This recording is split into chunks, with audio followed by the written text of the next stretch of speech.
Students, आज की इस क्लास में आपको हम डिस्कस करेंगे 4.4 डिटर्मिनेंट के एक्सरसाइज का सवाल। जैसे इसमें पहला सवाल है आपका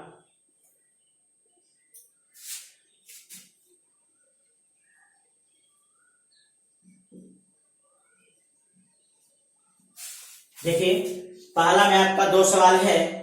इन दोनों सवाल में आपको निकालना है माइनर एंड कोफैक्टर। देखिए, माइनर कोफैक्टर आपको पिछले वाले वीडियो में हम बताए हैं क्या होता है। इसमें 4 सदस्य है, इन चारों सदस्यों का अपना माइनर और कोफैक्टर होगा। तो सबसे पहले हम लोग माइनर कैलकुलेट करते हैं। M11 का मतलब है फर्स्ट रो फर्स्ट कॉलम का जो सदस्य है उसका माइनर। यह कैसे निकलेगा? तो जिस जगह का आपको माइनर चाहिए उस जगह के रो और कॉलम को हटा दीजिए और इसके बाद जो डिटर्मिनेंट बनेगा उस डिटर्मिनेंट को हम लोग कहेंगे उस स्थान के सदस्य का माइनर वैल्यू। जैसे हमें 1 का चाहिए तो पहला कॉलम हटा दीजिए, आपको डिटर्मिनेंट में सिर्फ 3 आएगा और इसका वैल्यू हो जाएगा 3। सेम इसी प्रकार से M12 पहला रो दूसरा कॉलम के लिए आपको माइनस चाहिए, यानी -4 का माइनस चाहिए। तो -4 जिस रो जिस कॉलम उसको हटा दीजिए तो आपको बचेगा सिर्फ 0, यानी इसका वैल्यू भी 0 आ जाएगा। सेम इसी प्रकार से 21 दूसरा रो पहला कॉलम का सदस्य जो यहाँ 0 दिखाई दे रहा है, इस सदस्य का माइनस चाहिए तो दूसरा रो और पहला कॉलम हटा दीजिए, आपको डिटर्मिनेंट के अंदर आएगा सिर्फ एक सदस्य -4 और इस डिटर्मिनेंट का वैल्यू भी -4 होगा। फिर आपका लास्ट में M22 मतलब दूसरा रो दूसरा कॉलम हटा दीजिए तो बचेगा आपका डिटर्मिनेंट में केवल 2 और डिटर्मिनेंट आ जाएगा। ये हो गया आपको माइनर का आंसर। अब सेम इसी प्रकार से हमें कोफैक्टर चाहिए, तो कोफैक्टर कैसे निकलेगा? तो माइनर वैल्यू और कोफैक्टर वैल्यू में बस थोड़ा सा फर्क है। इस माइनर वैल्यू में हम लोग -1 के पावर रो प्लस कॉलम से गुणा कर देते हैं और जो आता है रिजल्ट उसको हम लोग कोफैक्टर कहते हैं। जैसे यदि आपको चाहिए, इसका हम नाम दे देते हैं डिटर्मिनेंट A, तो अगर आपको इस स्थान के कोफैक्टर को सूचित करना है तो इसका सिंबल है A, कैपिटल A11, मतलब पहला कॉलम के सदस्य का कोफैक्टर। ठीक, तो कैसे निकलेगा? तो आप पहला कॉलम को हटाएंगे, साथ ही साथ -1 का जो पावर है 1 + 1 इसको यहां रख देंगे। तो -1 के पावर 1 + 1 और पहला कॉलम को हटा दीजिए तो बचेगा 3। देखिए, आपका प्लस में रिजल्ट आएगा और ये 3 होगा। फाइनल रिजल्ट हो जाएगा आपका 3। देखिए, यही आपका M11 है, तो हम लोग M11 का भी सहारा ले सकते हैं क्योंकि उसका कैलकुलेशन कर चुके हैं। नंबर 2 1 2 तो -1 के पावर हो जाएगा 1 + 2 और पहला रो दूसरा कॉलम को हटा दीजिए तो 0, इसका रिजल्ट आ जाएगा 0। ऐसे 0 का आगे माइनस लगेगा लेकिन माइनस का कोई फर्क नहीं पड़ेगा, इसका हम लोग 0 लिखेंगे। -0 लिखो चाहे +0 कोई फर्क नहीं पड़ता है। अगला 21 तो -1 के पावर 2 + 1 दूसरा रो पहला कॉलम हटा दीजिए तो -4। देखिए, इसका रिजल्ट आएगा माइनस में और एक खुद माइनस में वैल्यू है, डिटर्मिनेंट का वैल्यू -4 होगा। ये माइनस माइनस मिलकर हो जाएगा +4। लास्ट में A22 अब देखिए A22 में क्या होगा? तो दूसरा रो दूसरा कॉलम तो हटाएंगे ही, साथ में -1 पे जो पावर होगा ये भी आपको 2 + 2 होगा। तो दूसरा रो दूसरा कॉलम हटा दीजिए तो बचेगा आपका 2 और वैल्यू हो जाएगा तो हम लोग क्या देखें, माइनर और कोफैक्टर निकालने में बस थोड़ा सा ही फर्क है। कोफैक्टर में हम लोग एक अलग से गुणा करते हैं संख्या -1 के पावर रो प्लस कॉलम। और ध्यान दीजिए इस बात को कि जब कभी माइनर और कोफैक्टर कैलकुलेट करना होता है तो जब रो और कॉलम का जोड़ सम होगा तो माइनर और कोफैक्टर में कोई अंतर नहीं होगा, और रो प्लस कॉलम का जोड़ और होगा तो माइनर और कोफैक्टर में नेगेटिव के वैल्यू में नेगेटिव का फर्क होगा। आप इसको नोट कर लीजिए। ये है पहला सवाल। एक्सरसाइज है आपका 4.4 एक्सरसाइज का पहला सवाल हो गया। सेम इसी तरह से इसमें एक और सवाल है, आप उसको बना लीजिएगा। दूसरा का फर्स्ट क्वेश्चन बहुत ही आसान है। एक आपको डिटर्मिनेंट दिया गया 1 0 0 0 1 0 0 0 और 1, यह एक डिटर्मिनेंट है। इस डिटर्मिनेंट के प्रत्येक सदस्य का आपको माइनर और कोफैक्टर दोनों चाहिए। इसमें कितने सदस्य हैं? 9, यानी 9 वो आपको माइनर निकलेगा और 9 वो आपका कोफैक्टर निकलेगा। तो हम लोग यहाँ पे बहुत आसान कैलकुलेशन है, आप इसको आराम से कैलकुलेशन कर सकते हैं। तो लिख देते हैं M11 M12 M13 M21 M22 M23, फिर इधर M31 M32 M33। कोफैक्टर भी आप लिख सकते हैं। चलिए माइनर का निकाल लीजिए पहले। M11 पहला रो दूसरा कॉलम हटा दीजिए 0, पहला रो तीसरा कॉलम हटाएंगे 0, दूसरा रो पहला कॉलम हटाएंगे 0, दूसरा रो दूसरा कॉलम हटाइए 1, दूसरा रो तीसरा कॉलम हटाइए 0, यहाँ भी आपका तीसरा रो पहला कॉलम हटाइए 0 0, और तीसरा रो तीसरा कॉलम हटाइए, यहाँ भी आपको आ जाएगा 1। ये रहा है आपको माइनर वैल्यू। अब आप इसी का सहारा लेकर के कोफैक्टर भी निकाल सकते हो, बट ध्यान देना होगा रो प्लस कॉलम का जोड़। रो प्लस कॉलम का जोड़ अगर सम होगा तो चिन्ह में अंतर नहीं होगा।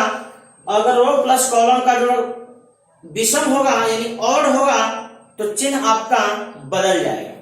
तो हम लोग लिख लेते हैं इसका A11 A12 13 21 22 23, फिर आपका इधर 31 32 33।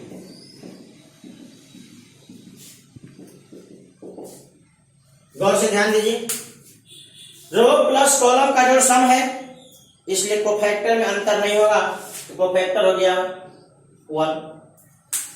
रो प्लस कॉलम का जो विषम है माइनस का अंतर होगा। आप लिख सकते हैं 0 के बाद -0, लेकिन प्लस -0 में कोई फर्क नहीं होता है, इसलिए 0 ही लिख देते हैं। ऐसे -0 लिखेंगे फिर आपको लिखना पड़ेगा कि -0 प्लस 0 में कोई फर्क नहीं है, प्लस -0 सेम होता है। एक ऐसा संख्या है 0 जिसमें प्लस लगा दो माइनस लगा दो कोई फर्क नहीं पड़ता। 0 के अलावा कोई अगर दूसरा संख्या होता तो हमें नेगेटिव संख्या दिखलाना पड़ता और पॉजिटिव भी दिखलाना पड़ता, लेकिन 0 में कोई फर्क नहीं पड़ता। चलिए, रो प्लस कॉलम का जो सम है ज्यों का त्यों, विषम है माइनस का फर्क होगा लेकिन 0 है, जोड़ सम है इसलिए 1, विषम है तो -0 होगा लेकिन 0 ही लिख देते हैं। यहां पर देख लीजिए, सम है यहां विषम है तो माइनस का फर्क होगा, लेकिन चूंकि 0 है इसलिए फर्क दिखाई नहीं दे रहा है, और यहाँ पे सम है इसलिए 1। तो गौर से देखेंगे यहाँ पे तो माइनर और कोफैक्टर वैल्यू दोनों लगभग एक जैसा है, आप इसको नोट कर लीजिए। हम अगले सवाल का डिस्कशन इसके बाद करते हैं। इसमें एक और सवाल है, उसको भी आप लोग अपने से बना लेंगे। कोई बहुत विशेष इसमें कंसेप्ट नहीं है, बहुत ही आसान कैलकुलेशन है, लेकिन खुद से प्रैक्टिस करिए ताकि आपके भी दिमाग में सेट कर जाए कि माइनर और कोफैक्टर कैसे निकाला जाता है। तीसरा क्वेश्चन एक डिटरमिनेंट दिया गया 5, 3, 8, 2, 0 और 1, 1, 2 और 3। आपको डिटरमिनेंट दिया गया, कह रहा है कि दूसरे रो के कोफैक्टर का यूज करके इसका वैल्यू निकालिए। तो आपको हम थ्योरी बताए थे, किसी भी एक रो का सदस्य और सदस्य का कोफैक्टर मल्टीप्लाई करके अगर जोड़ देते हैं तो डिटरमिनेंट का वैल्यू आ जाएगा। देखिए दूसरे रो का सदस्य पता है, हम इसका कोफैक्टर निकाल लेते हैं। तो इसका कोफैक्टर होगा C21, कैसे निकलेगा? -1 के पावर 2 + 1। दूसरा रो पहला कॉलम हटा दीजिए तो डिटरमिनेंट में दिखेगा 0, 3, 8, 2 और 3। दूसरा रो हटा दिए, पहला कॉलम हटा दिए तो 3, 8, 2 और 3। इसका वैल्यू थोड़ा कैलकुलेट करके देखिए तो यह आएगा माइनस में, और 9 - 16 यानी माइनस में 9 - 16, 9 - 16, ये आपका कितना आएगा? -7, और आगे प्लस है माइनस है तो हो जाएगा मिला जुला के +7। देखिए माइनस इस पावर की वजह से आया, और यह माइनस, इसमें जो माइनस आएगा -7 वैल्यू है -7। चलिए अगला निकालिए C22, तो -1 के पावर 2 + 2 होगा। दूसरा रो दूसरा कॉलम हटा दीजिए तो 5, 8, 1 और 3। देखिए -1 के पावर 2 + 2 मतलब पावर सम हो गया, इसलिए प्लस, और यहाँ वैल्यू कैलकुलेट करिए तो 5 × 3 = 15 -8, तो वैल्यू हो जाएगा आपका 15 में 8 घटेगा तो 7। C23 -1 के पावर 2 + 3, 2 + 3, दूसरा रो तीसरा कॉलम हटा दीजिए तो 5, 3, 1 और दूसरा रो तीसरा कॉलम हटाए हैं, कैलकुलेट कर लीजिए। यहां से आएगा माइनस, ये हो गया -1, और डिटरमिनेंट का वैल्यू कितना आएगा? 10 - 3, ये हो गया 7, और आगे लगा हुआ है माइनस, इसलिए -7। अब गौर से देखिए, हम दूसरा रो के तीनों सदस्यों का कोफैक्टर निकाल दिए, दूसरा रो के तीनों सदस्यों का कोफैक्टर निकाल दिए। अब डिटरमिनेंट का वैल्यू लिखते हैं, तो डिटरमिनेंट का वैल्यू को पहले एक बार फॉर्मूला दिखा देते हैं। तो लिखेंगे A21 × C21 plus A22 C22 A23 C23। अब गौर से देखिए, वैल्यू आपको पता है ही, तो वैल्यू हो गया 2 और इसका कोफैक्टर हो गया 7 प्लस अगला वैल्यू हो गया 0, कोफैक्टर हो गया 7, फिर अगला वैल्यू हो गया 1 और कोफैक्टर हो गया -7। कैलकुलेट करें 14, 0 और -7 सब मिला जुला के आपको आ गया 7। नोट कर लीजिए। अभी हम क्या किए हैं, दूसरा रो का सदस्य और दूसरे रो के सदस्य का कोफैक्टर, देखिए आपको ये 2 का कोफैक्टर है, ये 0 का कोफैक्टर है, ये आपका 1 का कोफैक्टर है। तो सदस्य और सदस्य का कोफैक्टर गुणा करके जोड़ने पे डिटरमिनेंट आता है। यह आपको प्रीवियस वीडियो में बताया गया है। यदि आपको कंफ्यूजन है, आप लोग पुनः उस वीडियो को देख लीजिए। आपका कंफ्यूजन सब दूर हो जाएगा। नोट कर लीजिए इसको, देख लीजिए। ये आपका चौथा सवाल है, इसका हमें डिटर्मिनेंट कैलकुलेट करना है, लेकिन यहाँ पे शर्त है कि हम लोग तीसरे कॉलम का यूज करके डिटर्मिनेंट कैलकुलेट करना है। ऐसे हम लोग चाहें तो कैसे भी निकाल सकते हैं, पहला रो, दूसरा रो, तीसरा रो, पहला कॉलम, दूसरा कॉलम, तीसरा कॉलम, लेकिन यहाँ पे प्रतिबंध है कि आपको तीसरे कॉलम से ही इसका कैलकुलेशन करना है, तो हम लोग उस प्रतिबंध के अनुसार चलेंगे। चलिए, तीसरा रो का और तीसरा कॉलम का सदस्य तो दिखाई दे रहा है, हमारा प्रतिबंध है क्वेश्चन नंबर 4, हमें यहां पे दिया गया इस डिटर्मिनेंट का वैल्यू तीसरे कॉलम से कैलकुलेट करना है। हम चाहे तो पहला रो, दूसरा रो, तीसरा रो, पहला कॉलम, दूसरा कॉलम, तीसरा कॉलम किसी से कर सकते हैं, लेकिन यहाँ पे आपको प्रतिबंध डाला गया है कि नहीं, आपको इस डिटर्मिनेंट का वैल्यू तीसरे कॉलम का प्रयोग करके निकालना है। चलिए, कोई दिक्कत नहीं है, हम लोग हर तरह से कैलकुलेशन करना जानते हैं, इसलिए इसके प्रतिबंध का कोई प्रभाव हमारे ऊपर नहीं पड़ेगा। चलिए, तीसरे कॉलम का सदस्य दिखाई दे रहा है, हम इसका कोफैक्टर निकाल लेते हैं। तो लिखिए तीसरे कॉलम का कोफैक्टर, तो लिखेंगे C13। पहला रो तीसरा कॉलम मतलब इसका कोफैक्टर, तो पहला रो तीसरा कॉलम का कोफैक्टर होगा, आप कैलकुलेट कर लीजिए इसको। तो पहला रो तीसरा कॉलम हटा दीजिए, तो यहाँ पे डिटर्मिनेंट बचेगा 1 y 1 और j, और आगे में होगा -1 के पावर 1 प्लस 3। कैलकुलेट करके थोड़ा देखिए तो कितना आता है, तो आपको आ जाएगा, तो प्लस में रहेगा, तो z माइनस y। चलिए, C23 -1 के पावर 2 प्लस 3। अब दूसरा रो और तीसरा कॉलम हटा दीजिए, दूसरा रो और तीसरा कॉलम हटा दीजिए, तो आपको मिलेगा, दूसरा रो तीसरा कॉलम हटा दीजिए, मिलेगा 1 और x और 1 और j। थोड़ा कैलकुलेट कर लेते हैं। देखिए, पावर आपका ऑड है, इसलिए वैल्यू नेगेटिव हो जाएगा, और यहां से आपको आएगा माइनस में z माइनस x, आप इसे लिख सकते हैं x माइनस z। चलिए, एक और सदस्य है 3, इसका कोफैक्टर निकाल लेते हैं, तो -1 के पावर 3 प्लस 3। तीसरा रो तीसरा कॉलम हटा दीजिए, तो 1x और 1y। ये आपका -1 पे इवन पावर है, इसलिए प्लस में रहेगा, और यहां हो जाएगा y माइनस x। तो हम क्या देखें, तीनों सदस्यों का कोफैक्टर हम कैलकुलेट कर दिए, और सदस्य तो आपको डिटर्मिनेंट में दिखाई दे ही रहा है।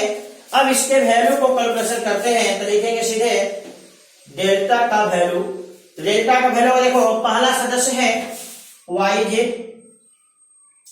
और इस सदस्य का कोफैक्टर है z माइनस y, प्लस दूसरा सदस्य है zx, और इसका कोफैक्टर आपको है x माइनस z।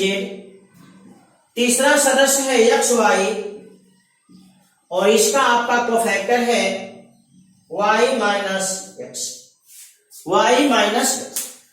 अब देखिए, ये वैल्यू हो गया, बस था कैलकुलेशन करना है, कैलकुलेशन कर देंगे आपका रिजल्ट आ जाएगा। आप यहीं पे छोड़ देंगे तो रिजल्ट नहीं मिलेगा, इस रिजल्ट को थोड़ा सिस्टमेटिक ढंग से सजाना होगा। तो क्या करते हैं, इसमें से 2 को तोड़ देते हैं और 1 को छोड़ देते हैं, ठीक। तो डेल्टा yj, आप इसे छोड़ दीजिए, यहीं पे z माइनस y को छोड़ दीजिए, तो हो जाएगा, इधर गुणा करिए तो zx स्क्वायर माइनस में z स्क्वायर x प्लस में xy स्क्वायर और माइनस में x स्क्वायर y। कैलकुलेशन किया गया। अब क्या करो, इसमें से प्लस और इसमें से माइनस, और इन दोनों को एक साथ करके कैलकुलेशन को आगे बढ़ा देते हैं।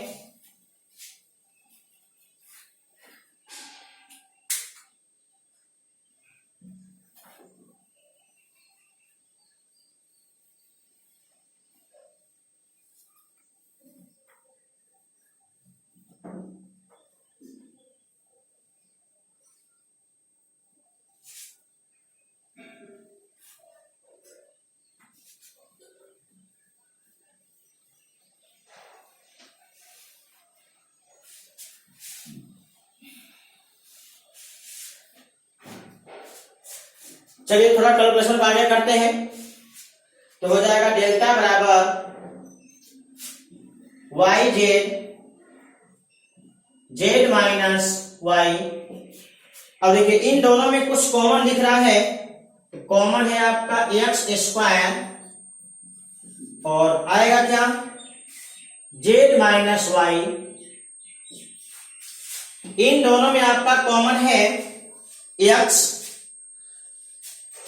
और इधर आएगा Y square minus X square. यहां पे आपको एक फॉर्मूला दिखाई देगा,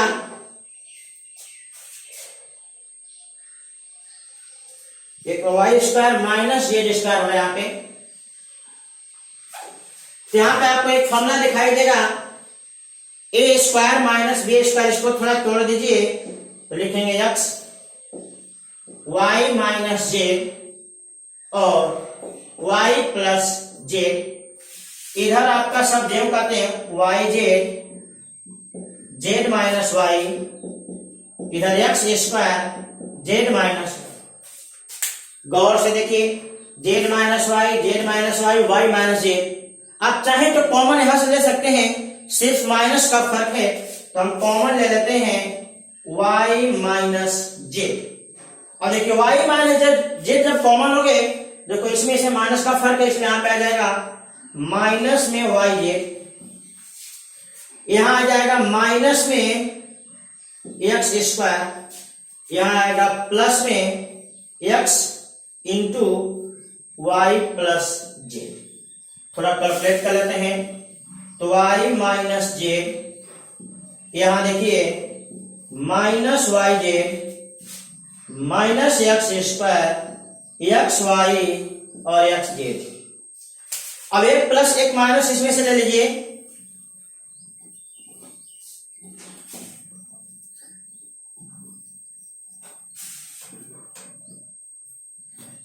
एक प्लस एक माइनस लीजिए। देखिए इन दोनों को साथ में कर लीजिए, इन दोनों को साथ में कर लीजिए, तो कुछ कॉमन मिलेगा, उसे कॉमन ले लेंगे तो वाई माइनस जेड। अब देखिए इन दोनों में क्या कॉमन है, तो जेड कॉमन है तो जेड लिख लीजिए और लिखिए एक्स माइनस वाई। इन दोनों में भी कुछ कॉमन दिख रहा होगा तो एक्स कॉमन है, आप क्या करिए माइनस एक्स कॉमन ले लीजिए, तो माइनस इस माइनस को माइनस प्लस बना देगा और इस प्लस को माइनस बना देगा, यहां से आएगा एक्स माइनस वाई। अब गौर करें फिर ब्रैकेट के अंदर कुछ कॉमन हो गया तो हो गया वाई माइनस जेड, तो एक्स माइनस वाई कॉमन ले लीजिए, एक्स माइनस वाई और जो बच गया जेड माइनस एक्स। यही है आपका रिजल्ट आंसर। आप एक चीज कर सकते हैं, इसको आगे पीछे कर सकते हैं, एक बार और इसको लिख ही लीजिए X minus Y Y minus Z और जेड माइनस एक्स। ये रहा आपका इस डिटर्मिनेंट का वैल्यू। तो हम लोग क्या किए, यहां प्रतिबंध डाला गया था कि इस डिटर्मिनेंट का वैल्यू आपको तीसरे कॉलम का प्रयोग करके निकालना है।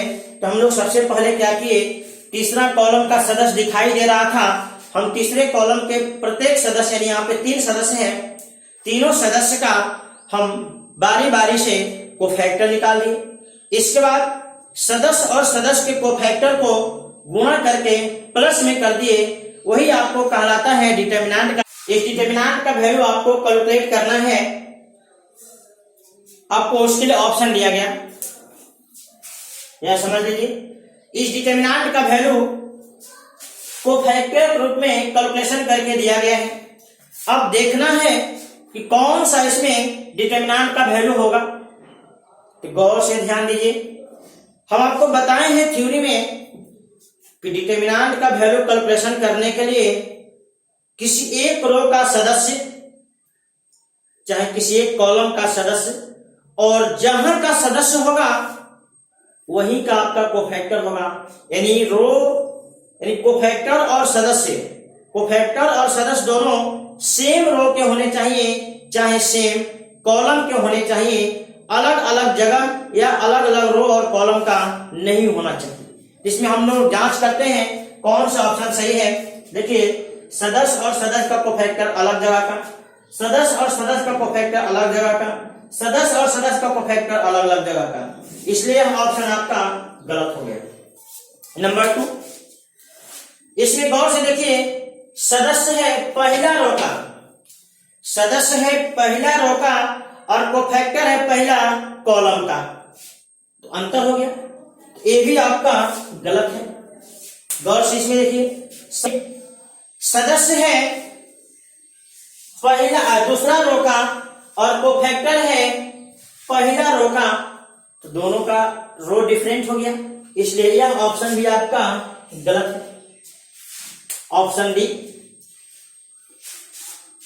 सेम स्थान का सदस्य और कोफैक्टर, सेम स्थान का सदस्य और कोफैक्टर, सेम स्थान का सदस्य और कोफैक्टर, ऐसा आप इसके बारे में जानकारी प्राप्त कीजिए किस रो का है। तो सदस्य है पहला कॉलम का, सदस्य है पहला कॉलम का और कोफैक्टर भी है पहला कॉलम का, तो दोनों का सेम कॉलम हो गया कि नहीं। तो सेम जगह के सदस्य और सदस्य का कोफैक्टर मल्टीप्लाई करके आपको ऑप्शन नंबर चौथा में यानी ऑप्शन नंबर डी में जोड़ा गया, इसलिए ऑप्शन नंबर डी आपका सही है, आप इसे नोट कर लीजिए।